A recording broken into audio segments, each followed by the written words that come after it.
Today I would like to talk about dental implants and how they can improve your smile and your quality of life.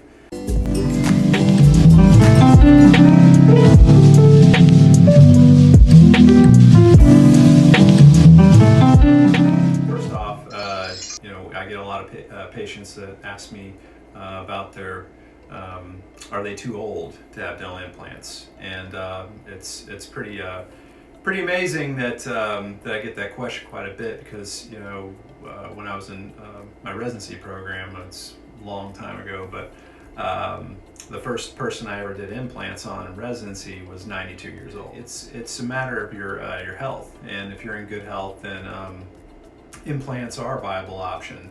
And there are some medical history considerations, and a lot of it has to do with if you're taking any of the bone drugs, Beniva, or Fosamax, or Prolia, or one of those drugs. Mostly women, and getting in their 50s, usually somewhere around there, they could start taking these medications if they're prone to osteoporosis. And it's really important that we know that if you have taken these drugs, how long you've taken them, and frequency, how often, like once per month, or once per 6 months, or whatever it may be. It's really important that we have that information, because it can have negative effects on healing, and so we want to make sure that we are doing everything in the safest way possible. So we use 3D technology to help us plan our surgeries. On one end, we're scanning the bone. We're doing 3D scans of the bone to show us how much we have available, and also the quality of the bone to help stabilize the implant.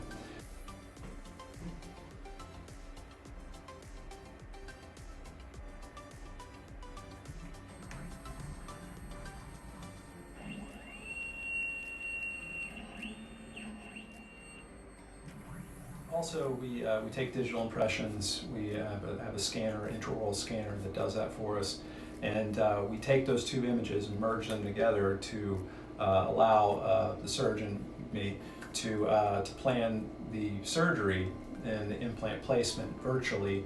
What that allows us to do is to plan those positions precisely and accurately, which helps our dentist, whoever we're working with, to make the best restorations possible. So we take that information and then we send it to our 3D printer, which prints us out a guide which has the holes pre-drilled in it, and then we just use that guide, simply sterilize it, and we use a chairside to help key in on the position of each implant.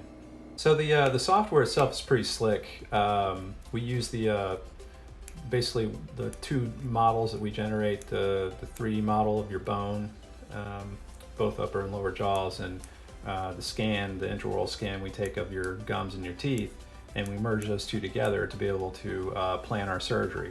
And so that gives us all the information we need as far as like how much width the bone has, as well as how much height it has. And also another nice feature is we can digitally insert teeth. As in this poor gentleman, his tooth broke off at the gum line, and so we didn't have any clue what the tooth looked like. So we try to do our best, using the opposite tooth as a reference, but we made it look as close to the opposite tooth as possible. But it also gives us a nice reference for where we place the implant, because when we do these surgeries, it's very precise, and we want to be on the money to make our job as easy as possible on our general dentists that refer us patients. So we finalize the plan, and then we send this information to our 3D printer, and the 3D printer will print us out a guide that looks like this, and will basically put the implant exactly where we planned it. And we just got to make sure that it spans enough teeth, that it fits properly, you're able to seat it, and then from there we just print it out, do a few other things to help finalize the print, and then you're ready to go. It takes about an hour for all that to happen, and then get the patient ready for their procedure.